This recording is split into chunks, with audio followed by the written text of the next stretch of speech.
감사합니다. 우리 오늘 우리 아이들이 함께 나와서 이렇게 율동도 하고 또 말씀도 읽어주고 하니까 참 귀하고 은혜가 되는 것 같습니다.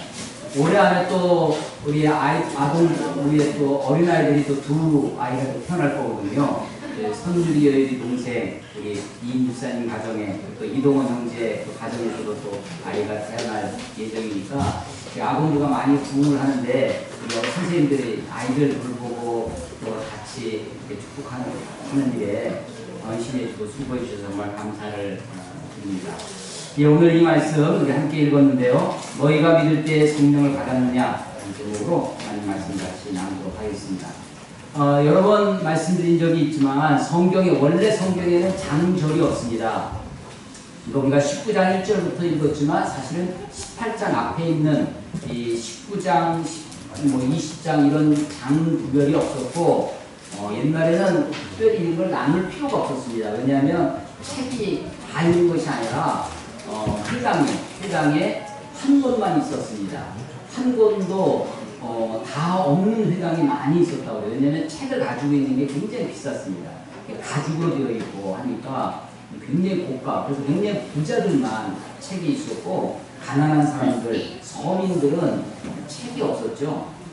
그런데 이제 지금은 소위 구텐베르그라고 하는 사람이 금속활자를 만든 이후에 우리에게 이런 책이 보편화됐습니다. 그러니까 여러 사람이 함께 책을 보려고 하면 우리 옛날엔 두루마리 많은 것이었으니까 세 바퀴 반 돌려서 이렇게 할 수 있는 것이 아니라 우리 몇 장을 넘겨서 위에서부터 둘째 줄 이렇게 하면 어렵잖아요. 그러니까 이제 장을 만드는 것은 한 200여 년 됐고 그리고 나서 100여 년 뒤에 다시 절을 나누어서 지금은 몇 장 몇 절 하면 딱 이렇게 되죠. 그래서 처음에 이 장을 나눌 때도 아마 고심을 많이 했을 겁니다. 여러분 그 초등학교 시절에 국어 시간에 문단 나누기 했을 거 아닙니까? 그래서 책을 읽고 어디서 자를 것인가 장을 나누고 그 다음에 절을 나눴죠. 근데 이 장을 나눌 때 장을 나누어서 굉장히 도움을 많이 받아요. 여기 문단 나누게 되어 있으니까. 근데 한편으로는 생각이 끊어집니다. 18장에서 끊어지고 19장 새로 시작하는 거예요. 그런데 이 19장 이야기는 18장에서 이어진다고 하는 사실을 우리가 기억해야 됩니다. 지난주에 만일 하나님의 뜻이면 라는 제목으로 말씀을 드렸었는데 그때 아볼로 이야기를 드렸습니다. 아볼로는 원래 어디 태생이냐면 알렉산드리아 태생입니다. 우리 18장에 보시면 18장 24절부터 28절 끝에 보면 이 아볼로 이야기가 많이 나오는데 이 아볼로가 알렉산드리아 출신이고요. 유대인이었습니다. 24절에 보면 언변이 좋고 이건 학식이 많았다. 공부를 많이 했다라는 것이고 그때 당시에 공부는 대부분이 뭐였냐면 철학이었습니다. 제가 철학과를 학부에서 공부를 했는데요. 옛날에는 과목이 이렇게 학과가 이렇게 많지 않았어요. 다 철학과였습니다. 철학과 안에 그 안에 물리학이 있었고 그 안에 수학도 있었고 그 안에 법학도 있었고 그 안에 문학도 있었고 이게 다 철학이에요. 철학이라는 말이 지식을 사랑한다. 필이 사랑한다는 것이고 소피아가 지혜라는 거군요. 지혜를 사랑하는 건 모든 게 철학이었습니다. 그러니까 철학자, 여기서 학식이 언변이 좋고라는 것은 학식이 많고라는 뜻인데 이 아볼로는 고대 철학자 중에 한 사람이었습니다. 아마도 필로라고 하는 철학자의 영향을 많이 받았다 우리가 이렇게 얘기를 하는데 그럴 뿐만 아니라 이 사람은 유대인이었기 때문에 성경에도 능통했습니다. 이 사람이 이 에베소에서 요한의 침례를 전하고 있었습니다. 그러니까 이거 유대인이지만 아주 유대교. 우리 유대교 하면요 신약 성경에 나오는 유대교. 자, 우리 지금 개신교, 우리 기독교 안에 종파가 있습니다.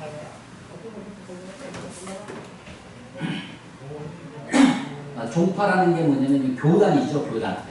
우리 침례교, 장로교, 감리교. 장로교 안에도 여러 파가 있지만 이런 교파들이 있습니다. 그런데 유대교 안에도 교파가 있었어요. 그 유대교 중에 제일 큰 교파가 무슨 파였냐면 바리새파였습니다. 바리새파. 또 다른 파가 있어요. 무슨 파? 사두개파. 그래서 그때 당시에 예수님 당시에 큰 파가 바리새파하고 사두개파입니다. 그것 말고도 작은 파들이 있었는데 이 에세네파 혹은 열신당 셀로님이라고 하는 열신당도 있었고 아주 정치적인 파도 있었어요. 그게 뭐냐면 헤롯당이라는 것도 있었습니다. 그러니까 헤롯이 정말 정치를 잘한다고 했던 거죠. 그러니까 저 사람 같은 메시아가 오면 좋겠다라고 생각했던 아주 정치적인 극우적인 파가 있었어요. 그게 헤롯당입니다. 그런데 그 유대교가 있었는데 유대교를 비판한 마지막 선지자라고 했던 것이 신예 요한입니다. 그는 제사장의 아들로 태어났지만 제사장이면 예루살렘에 있어야 될 텐데 예루살렘에 있지 아니하고 광야에 있었습니다. 요단강 그 옆에 있는 광야에서 거기서 하나님의 말씀을 외쳤는데 수많은 사람들이 그 예루살렘 거리가 아니라 그 광야에 있는 요한의 메시지를 들어 나갔다는 것이죠.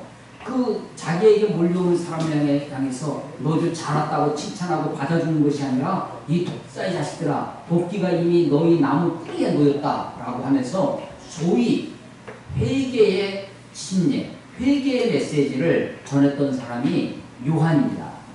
자, 그런 유대인은 유대인이었지만 유대교에 속하지는 않았습니다. 요한은 말하기를 나는 메시아가 아니다. 당신이 메시아냐? 나는 메시아가 아니다. 라고 하면서 내 뒤에 오실 이가 있는데 나는 그분의 신들매, 신발끈도 감당할 수 없는 그런 연약한 자다. 라고 그렇게 얘기를 하죠. 결국은 그는 헤롯 아그리빠의 부도덕함을 지적해서 그가 자기 동생의 아내를 자기 아내로 그냥 뺏어오거든요. 그래서 그것을 비판해서 그것 때문에 그것이 빌미가 돼서 나중에 결국 참수를 당합니다. 목배임을 당해서 그 잔치 자리에 헤로디아의 딸이 너무나 춤을 잘 추니까 아그리빠가 너무 기분이 좋았어요. 근데 뭐든지 원하면 다 도와주겠다. 나라의 절반이라도 달라가면 주마 했는데 그런 걸 원하는 것이 아니라 자기 엄마를 비난했던 이 요한의 목을 달라고 합니다. 머리를 달라고. 그래서 목을 자르고 그래서 쟁반에 잔치. 그 잔치가 흠나는지 모르겠어요. 그렇게 해서 이제 참수형을 당하는 것이 요한입니다. 이 아볼로는 유대인이었습니다. 학식이 많았어요. 성경에 능통했습니다. 그 성경은 구약이죠. 그런데 그는 유대인이 가지고 있던 그 바리새파나 사두개파가 유대인의 전통에 있지 않았고 신예 요한, 그 요한의 가르침, 그래서 유대인들을 비판하고 회개하고 돌아올 것을 이야기하는, 그러나 아직 예수님께는 오지 않은, 그래서 2%가 부족한 그 아볼로를 브리스길라와 아굴라라고 하는 부부가 먼저 바울을 통해서 예수님을 믿은 그들이 그 아볼로를 자기네 집으로 초대해서 데려다가 하나님의 도를 아주 정확하게, 아볼로는 열심히 전했던 사람이에요. 그런데 정확한 게 아니었습니다. 예수님을 모르고 있었죠.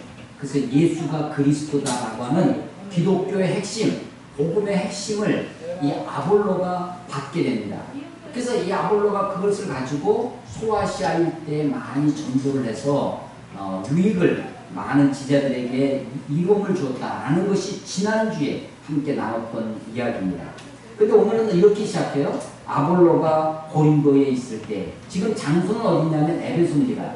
그러니까 아볼로가 에베소에 있다가 다시 고린도로 갔습니다. 그 사이에 바울이 온 겁니다. 바울은요, 에베소에 어떻게 했었냐면, 에베소에 사실 2차 전도 여행 마지막에 에베소에 도착했어요. 와서 회당에서 말씀을 많이 가르쳤더니 사람들이 감동을 받습니다. 그래서 바울 보고 좀 우리들에게 오래 머물러 있어 주십시오. 조금 더 있어 달라고 부탁을 합니다. 그래서 바울이 어쩐 일인지 그들의 요청을 거절하고 거부하고 에베소를 떠납니다. 그때 한 말이 만일 하나님의 뜻이면 이라는 것이거든요. 그 지난주에 설교의 제목이었죠. 만일 하나님의 뜻이면 내가 다시 돌아오겠다라고 이야기를 하고 떠납니다. 그 사이에 바울이 없는 사이에 브리스길라와 아굴라가 아볼로를 그렇게 가르쳤다는 겁니다. 그러니까 아볼로가 거기서 사역을 하다가 고린도로 갔어요. 그래서 오늘 1절에 그렇게 시작하는 겁니다. 지금 상황이 이해되시죠? 그래서 아볼로가 고린도에 있을 때 에베소를 떠났다는 겁니다. 그러니까 이 아볼로와 바울은 계속해서 엇나갑니다. 만나지 못하는 거예요.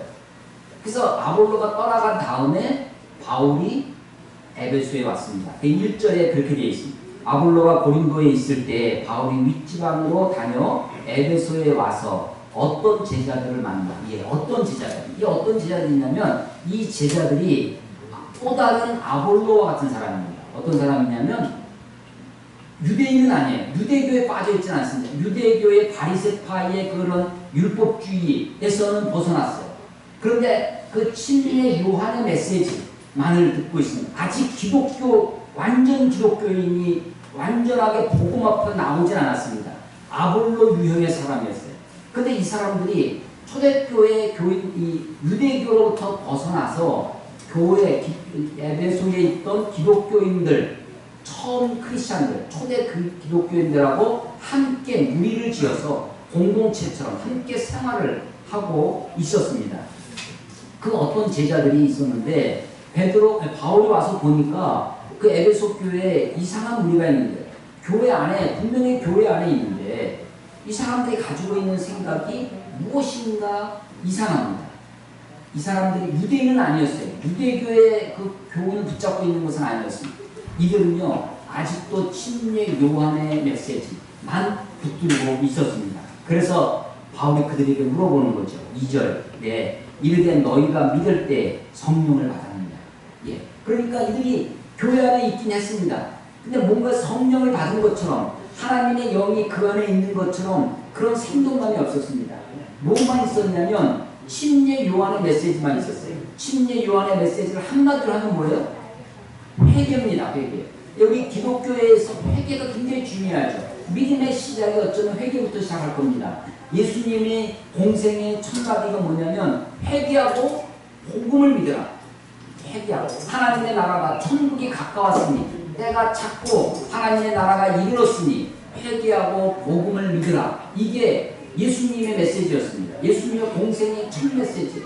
근데 그 예수님께로 오는 길, 주님께로 가는 길을, 그 길을 예비한 사람이 요한입니다. 주의 길을 예비한. 그래서 그런 사람을 우리는 선구자라고 하죠. 예수님이 오실 길을 예비한 자입니다. 이것은 마치 이사야 40장에 예언되어 있는 거와 아주 딱 맞습니다. 이사야 40장에 광야에 외치는 자의 소리여 라고 하면서 주의 길을 예비하라. 여호와의 대로를, 하나님의 대로를 예비하라. 어떻게 예비하느냐? 높아진 산을 깎고 움푹 파인 골짜기를 메꾸고 굽어진 길을 바르게 해서 주님 오실 길을 예비하라. 그게 다 뭐냐? 한마디로 높아진 산을 깎으라는 것이, 움푹 파인 골짜기를 메꾸라고 하는 것이, 굽어진 그 길을 똑바로 하라는 것을 한마디로 하면 그게 회개하라는 것입니다. 회개하라, 돌이켜라는 것입니다. 그래서 주님께 오라는 거예요. 그런데 회개는 했는데 이 회개하라는 메시지, 그래서 침례 요한의 메시지에 보면 세리들에게 다시 더 이상 사람들에게 늑증하지 말고, 군병들에게 사람들을 압제하지 말고 너희들의 삶의 자리에서 회개하고 돌이키라는 것입니다. 그런데 문제는 뭐냐? 그렇게 회개의 메시지만을 가지고 있을 때 또 다른 율법주의가 됩니다. 내가 내 삶을 바르게 하고 내가 고치고 내가 온전하게 살아가는 것으로 내가 구원받는다 라고 생각하는 거죠.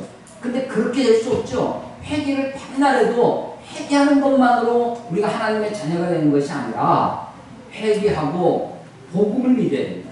회개하고 예수 그리스도를 영접해야 된다는 것이죠. 내가 내 죄를 고백합니다. 나는 죄입니다. 내 이 죄를 내 힘으로, 내 능력으로 내 죄를 하나도 해결할 수 없습니다. 라는 것을 고백하는 것입니다. 그런데 그것으로만 끝나는 것이 아니라 나를 위해 대신 죽으신 예수, 나를 위해 죽으신 하나님의 아들이신 예수 그리스도를 믿음으로 받아들이고 모셔드리고 영접하고 살아야 된다라고 하는 것이죠. 그래서 회개할 뿐만 아니라 복음을 믿는 것, 예수님까지. 그러니까 이 사람들은요 회개는 합니다. 침례 요한의 메시지까지는 나왔어요. 그런데 아직 예수님을 모릅니다. 그래서 너희가 믿을 때 성령을 받았느냐 그랬더니 그 사람들이 답변하는 것이 아니라 우리는 성령이 계심도 듣지 못하였노라. 바울이 다시 묻습니다. 이르되 그러면 너희가 무슨 침례를 받았느냐? 대답하되 요한의 침례니라. 바울이 이르되 요한이 회개의 침례를 베풀며 백성에게 말하되 내 뒤에 오시는 이를 믿으라 하였으니 이는 곧 예수라. 예. 그러니까 이 사람들이 공동체 안에, 초대교회 공동체 안에 들어와 있었어요. 그런데 아직 예수님을 모르고 있었습니다. 그러니까 요한의 침례 요한의 메시지만 그것만 가지고 유대인으로부터 유대교 무리들, 바리새파, 사두개인들로 대표되는 그 유대교 무리에서부터 나왔지만 그래서 교회 안에 들어왔습니다. 교회 안에 들어오는데 아마도 이 교회 안에 들어오는 상징적 행위가 뭐였냐면 그게 침례라는 것이죠. 예수님을 모르고도 요한의 침례와 같은 그런 의식을 통해서 사람들이 우리 교회 안에 공동체 안에 함께 생활하게 되는 것입니다. 그래서 바울이 물어보는 거죠. 너희가 받은 침례가 도대체 어떤 침례냐? 어떤 침례를 무슨 침례를 받았느냐? 라고 했더니 나는 우리들은 요한의 침례라고 이야기를 하는 것입니다. 그러니까요. 이거는 옛날이나 초대교회나 지금이나 동일합니다. 지금도 교회 안에 우리가 교회 안에 지금 교회 안에 들어오는 교인이 되는 것이 뭐냐면 아마도 교회 등록하는 걸 봅니다. 우리 교회는 등록을 안 해요. 등록 카드 안 적어보셨죠? 근데 아마 조금 이제 웬만한 교회는 다 교회 등록이라는 걸 합니다. 그러니까 등록을 하면 우리 교회 교인이라고 간주를 하고 교족부에 등록을 적어놓죠. 그런데 우리가 이 교회에서 저 교회로 옮길 때 우리 주민등록 옮겨받은 A라는 교회에서 그 교족부 돌려주십시오 하고 그 닫아다가 B라는 교회에 내는 것이 아닙니다. 그러니까 이 교회도 교족이 남아있고 저 교회도 교족이 남아있어서 종교인구 센서스, 종교 인구를 조사하면 이게 전 국민 5천만이면 한 7천만, 8천만 되는 거예요. 숫자가 더 많은 겁니다. 기독교만 그렇게 하는 것이 아니라 불교도 마찬가지거든요. 제가 군대에 있을 때 보면요. 군대에 있을 때 그 교회 주일날 종교 행사를 합니다. 그러면 절에서도 또 교회에서도 성당에서도 주로 이제 3대 종교 행사를 하는데 끝나면 보고를 합니다. 오늘 몇 명 모였다. 이걸 숫자를 좀 많이 해야 되거든요. 그래야 나중에 지원도 많이 오고 뭐 하니까 이게 다 부풀려져 있는 거죠. 이거 숫자가 많은 거예요. 교족 우리 교회는 이제 등록이 없습니다. 지금은 등록을 해요. 근데 이제 옛날에 침례라고 하는 의식, 혹은 세례라고 하는 의식이 합니다. 그것의 절정이 뭐냐면 유아세례입니다. 아까도 좀 잠깐 말씀드렸지만 이 아이가 태어나면서부터 옛날에는 주민등록제도가 없어요. 주민등록제도가 없던 시절에는 교회에 유아세를 받고 교회에 등록을 되면 교족부 있죠. 그것이 주민등록을 대체했습니다. 그것이 없으면 사람 구실을 못했습니다. 그것이 없다는 얘기는 그걸 파문당한다고 하죠. 그 우리나라 국민이 아니에요. 아무도 보호해주지 않습니다. 파문을 당하면 교회에서 옛날 성당이죠. 교회에서 교황한테 파문을 당하면 그것은 이방인과 취급을 해서 누가 때려 죽여도 죄가 안 되는 겁니다. 그러니까 이 파문이라고 하는 것은 굉장히 큰 아주 무서운 벌 중에 하나였습니다. 단지 태어나서 그냥 그 나라에 태어났다는 것만으로 유아세를 받았다는 것만으로 신앙적인 어떤 결단이나 결심이나 아무 상관없이 그냥 어떤 교회의 구성원이 됩니다. 그러니까 이 교회가 순수성을 잃어버리는 거죠. 교회의 생명력이 상실되어지는 것입니다. 지금 에베소 교회의 상황입니다. 에베소 교회에 바울 와서 보니까 사람들이 많이 모여 있어요. 전에 바울이 좀 더 있어 달라고 할 정도로 바울이 복음을 전하고 에베소 교회를 떠났는데 와서 돌아와서 보니까 자기가 모르는 어떤 사람들이 지금 어떤 제자들이 무리 가운데 있는 거예요. 근데 보니까 이 사람들은 예수의 생명이 없습니다. 예수에 대한 확신이 없고 성령이 없는 거예요. 그래서 너희가 믿을 때 성령을 받았느냐? 성령, 하나님의 영이죠. 이 하나님의 영은 예수 그리스도를 구주와 주님으로 믿을 때 그 예수의 영이 우리 안에 들어오시면 그게 성령이 됩니다. 오순절 마가의 다락방에서 그들이 기도할 때 성령이 임하였습니다. 성령이 임하는 것을 하나님이 그들 가운데 표적으로 보여주셔서 방언을 했습니다. 이때의 방언은 요즘 우리가 우리 일반적인 교회에서 볼 수 있는 그런 쫄라쫄라는 못 알아듣는 이상한 말, 이상한 소리로서의 방언이 아니었습니다. 그때의 방언은 그야말로 다른 나라 말이었습니다. 아더 랭귀지예요. 그래서 여러 지중해 일대에 있던 고대 근동에 터져있던 유대인들, 디아스포라 유대인들이 오순절 순례객으로 와서 자기가 태어난 남곳 방언, 자기가 먼 나라에서 왔는데 그 나라의 말로 지금 듣고 있는 거예요. 그러니까 이때 방언은 그야말로 다른 언어였고, 이 방언은 하나님 들으라고 하는 기도가 아니었습니다. 그러니까 방언 기도가 아니라 이때 방언은 방언 전도였습니다. 그 사람들에게, 순례객들에게 예루살렘에서 너희들이 십자가에 못 박혀 죽인 예수가 하나님이 그를 다시 살리셔서 우리의 구주와 주님이 되셨다라고 하는, 예수가 우리의 주님이시라고 하는, 예수가 그리스도라고 하는 그 사실을 전도하는 메시지였습니다. 그러니까 우리는 방언 기도 이야기를 하지만 사도행전에 나와 있는 그 방언은 방언 기도가 아니라 방언 전도였습니다. 그리고 방언 설교였죠. 그러니까 설교는, 전도는 사람 들으라고 하는 것이니까 사람이 듣게 하기 위해서 그 사람이 알아들을 수 있는 말, 그 언어가 필요했죠. 그래서 다른 나라의 말입니다. 자, 사도행전 2장에서 방언이 있었어요. 그리고 또 한 번 사도행전에서 있었던 것이 사도행전 10장입니다. 사도행전 10장에서 고넬료라고 하는 백부장, 이탈리아의 군대 장관이죠. 백부장이 예수님을 믿게 됩니다. 베드로가 가서 전도했을 때 그가 예수님을 믿게 되는 베드로의 설교 중에, 자, 사도행전 2장에서는 언제 성령이 임했냐면 기도 중에 임했습니다. 공동체가 모여서 다락방에서, 마가의 다락방에서, 마다방에서, 거기서 모여가지고 마가의 다락방에 모여서 기도할 때 성령이 임했어요. 그런데 사도행전 10장에서는 언제 성령이 임했냐면 베드로가 설교할 때, 설교 듣는 사이에 성령이 임했습니다. 그리고 그 성령이 임했다라고 하는 것에 표적으로 그 이방인도 성령을 받을 수 있다, 이방인도 하나님의 백성이 될 수 있다라고 하는 것을 하나님이 그들 가운데 표적으로 보여주신 것이 그 이방인들이 방언을 하는 것이었습니다. 그 두 번째 방언 사건이었어요.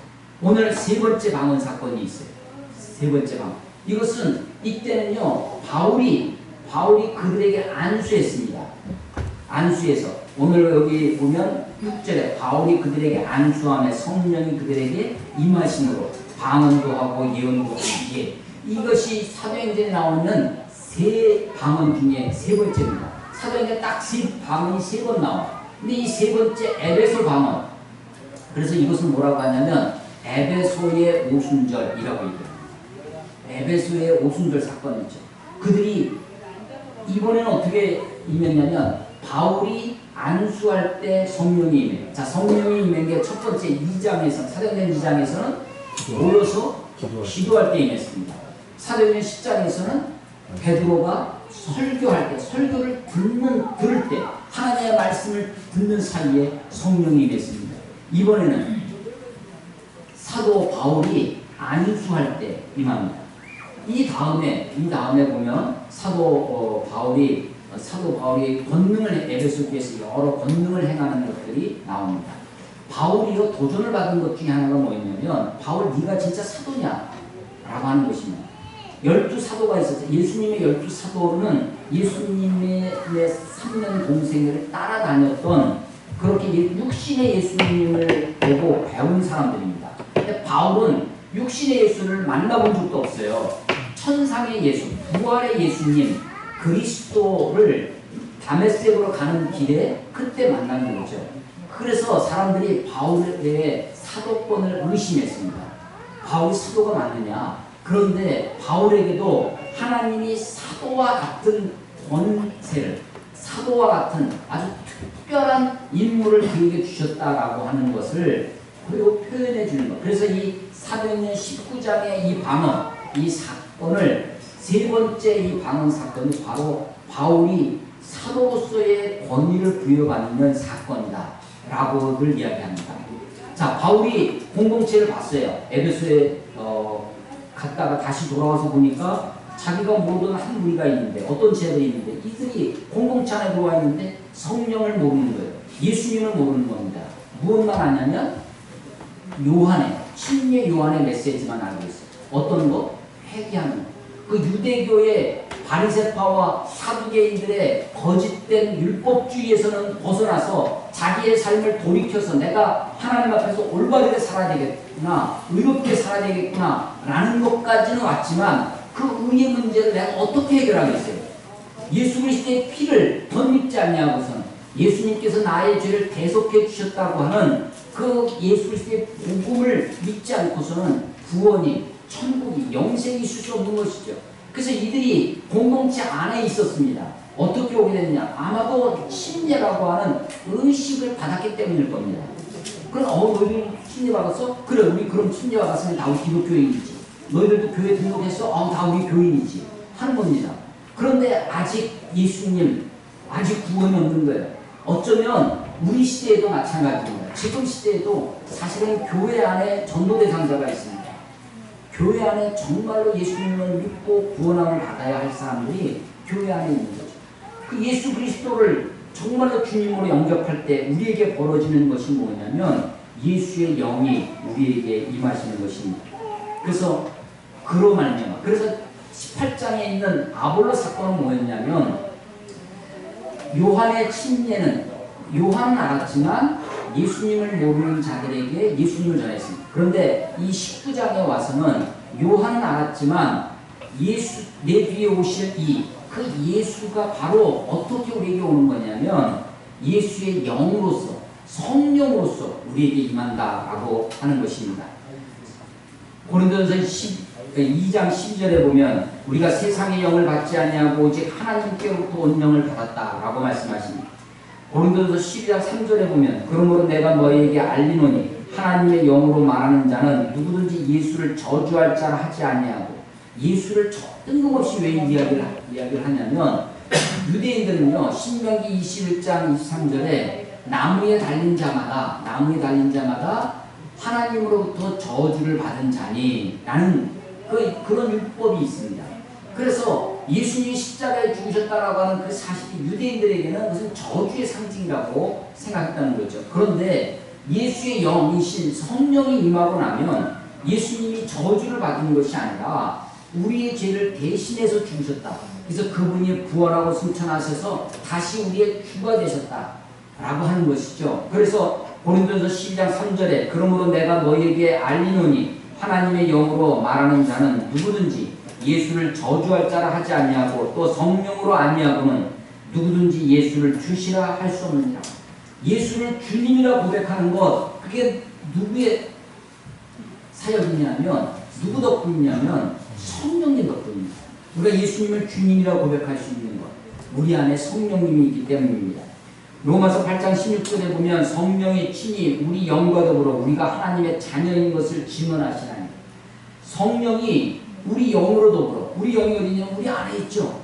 우리 속에서 우리가 하나님의 자녀인 것을 증언해 주신다라고 하는 것입니다. 물론 우리가 하나님의 자녀다라고 하는 객관적인 증거는 어디냐면 성경에 있습니다. 이 성경은 객관적인 증거예요.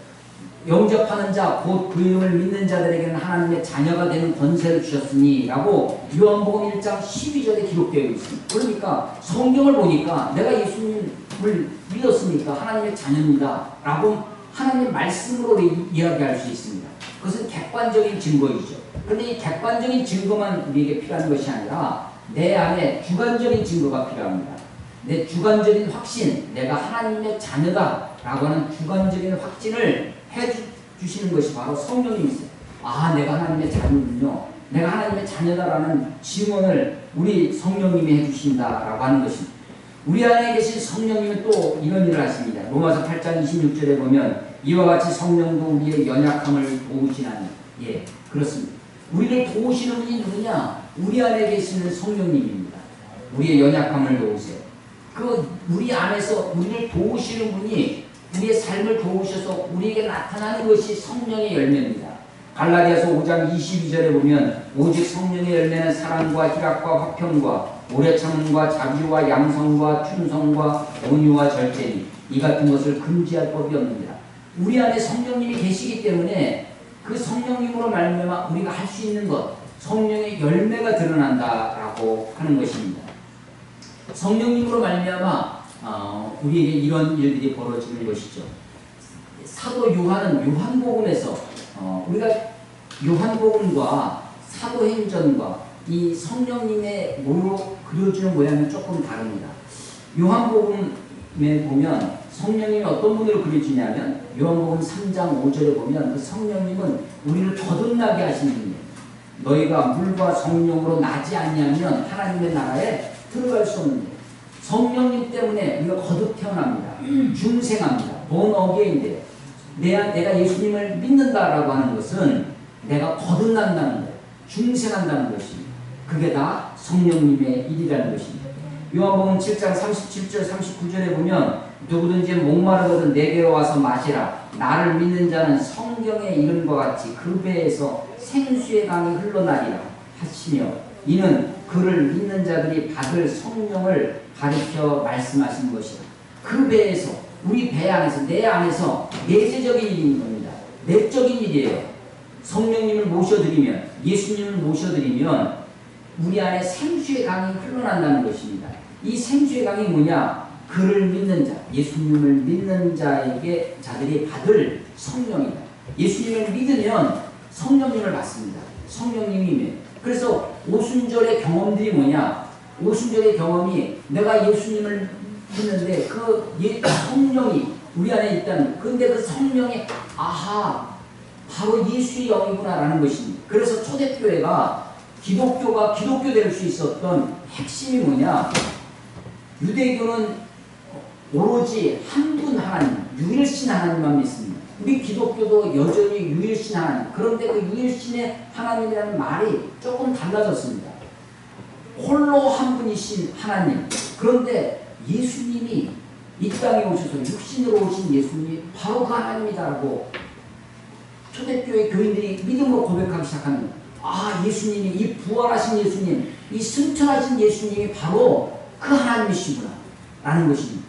그런데 그분이 승천하고 안 계시는 것이 아니라 성령님으로 우리들에게 임하셨다. 성령이 우리에게 오셨는데 아하 이 영이 예수의 영이구나. 이게 하나님의 영이구나 라는 것입니다. 그래서 유대교와 기독교의 큰 차이가 뭐냐면 유대교는 유일신 하나님, 여호와 하나님만을 아직도 믿고 있는 것이죠. 그런데 기독교는 소위 우리가 삼위일체라고 하는 그 하나님이 한 분이시지만 그 육신으로 오신 예수님 그리고 영으로 우리들에게 임하신 성령 하나님. 그래서 초대교회가 아주 이 논쟁을 많이 했습니다. 그 중에 첫 번째가 뭐냐면 예수가 하나님이다 라고 하는 그것 때문에 분이었고 두 번째가 성령님이 하나님이다. 그래서 이 삼위 하나님이 다 한 분 하나님이시다 라고 하는 삼위일체가 기독교의 핵심이 되는 것입니다. 자 오늘 이제 아볼로 이야기를 지난주에 이어서 아볼로가 침례 요한의 메시지를 회개하는 것까지는 했습니다. 그런데 예수님을 믿지 못했죠. 그래서 그것을 전하는 것이 브리스길라와 아굴라 부부였습니다. 이제 또 다른 한 무리가 있었는데 침례 요한의 메시지만 회개의 메시지만 가지고 있었던 에베소 교회 안에 침례라고 하는 의식만 형식만 있었지 아직 예수님을 몰랐던 예수의 영이신 성령님을 알지 못했던 그들에게 바울이 복음을 전하고 이제 이 18장 후반부와 19장 초반부를 통해서 삼위 하나님 아버지 하나님, 성부 하나님, 아들 하나님, 성자 하나님 그리고 영이신 성령 하나님까지 18장과 19장에 걸쳐서 에베소 교회를 통하여 우리들에게 계시해 주시는 그런 말씀입니다.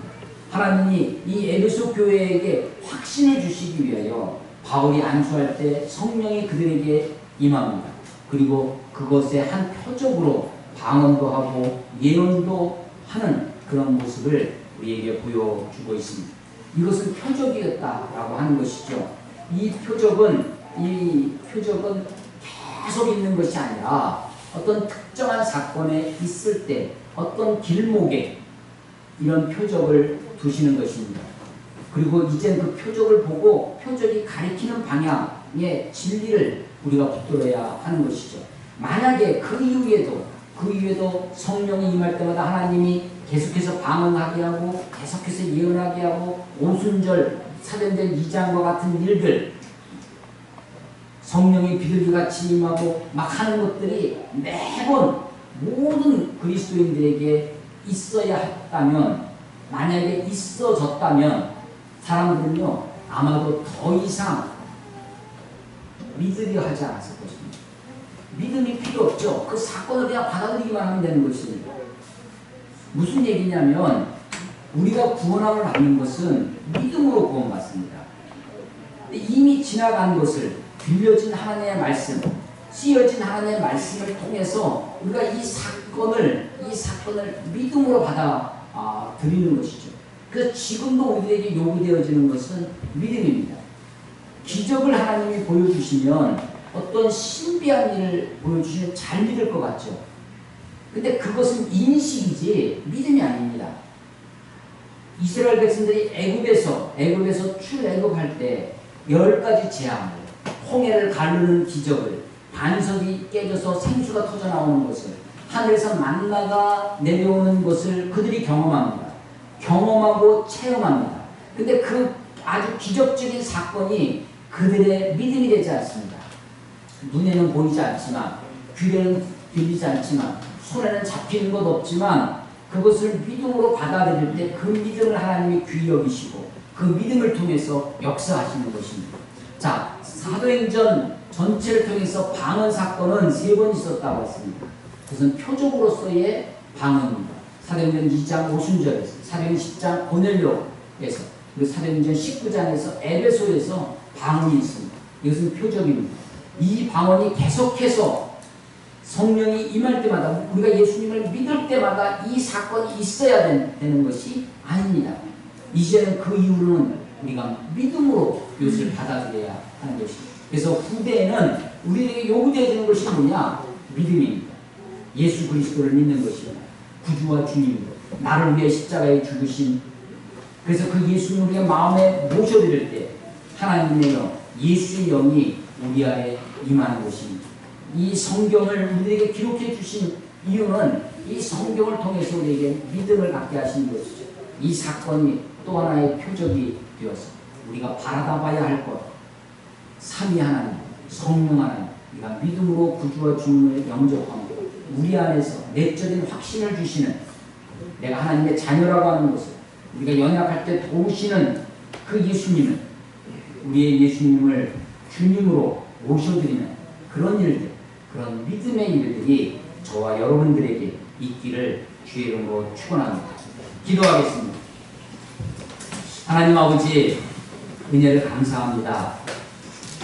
기독교가 복음이 윤리가 아니라, 도덕이 아니라, 어떤 율법의 행함이 아니라 오로지 믿음으로 말미암아 예수 그리스도를 구주와 주님으로 영접하는 그 일이 우리를 구원하는 줄로 믿습니다. 하나님, 회개하고 복음을 믿으라 라고 말씀하셨던 예수님의 말씀처럼 하나님, 우리가 옛 생활에서 돌이켜 주님을, 예수님을 우리의 구주와 주님으로 영접함으로 하나님의 자녀로 삼아주시고, 하나님, 우리가 예수님을 영접할 때 주의 영으로 우리 가운데 임하시사 우리를 다스려 주시고 우리의 왕이 되어 주시고 우리의 주가 되어 주시옵소서. 그래서 우리가 하나님의 자녀라는 이 내적인 확신을 우리들에게 더하여 주시옵소서. 믿음이 우리들에게 생명입니다. 믿음이 우리를 구원하여 주실 줄로 믿습니다. 예수님 이름으로 감사하며 기도드렸사옵나이다.